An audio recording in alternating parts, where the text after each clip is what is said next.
Let's tell the story of the biggest and greatest partnership in Nigerian church history. A connection that sets hearts on fire even to today, but was broken by human frailty. So in 1992 in Ikare, Ondo State, a boy was born, Moses Orimolade.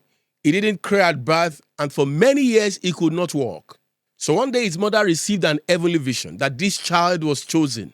And one day, without warning, he began to take his very first steps.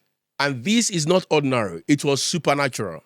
But far away in Benin Republic in 1907, Abiodun Akinshiwon was born. She moved to Bukimenka in 1920 at colonial Lagos, where she began to learn to become a seamstress. But one moment changed everything for her. In 1925, a Corpus Christi procession got her attention, and from there she went into a trance. Days passed and no one was able to wake her up. Then a name whispered, Moses Orimolade. When Moses prayed for her, she woke up and she began a very powerful revival movement.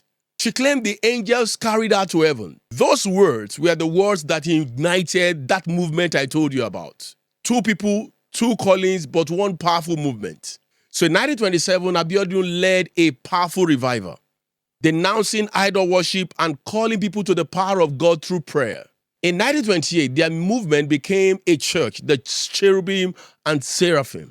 Their message began to spread, lighting all Lagos and through Western Nigeria. It was a divine partnership until it wasn't. So in 1929, cracks began to show. Abiodun demanded a recognition as a co-founder.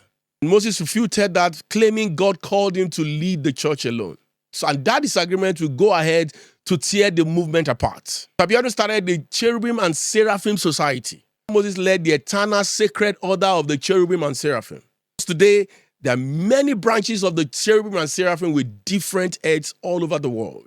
That movement began with unity, shattered by human ambitions. Let's see the way we learn from that. There are many partnerships that God is calling today, and we still see all of these schisms everywhere, where people that God has called together find one or two things by human frailty to leave themselves and walk in different paths. Keep the conversation going. And if you have a different version of the story that could actually bless us, let's know in the comments.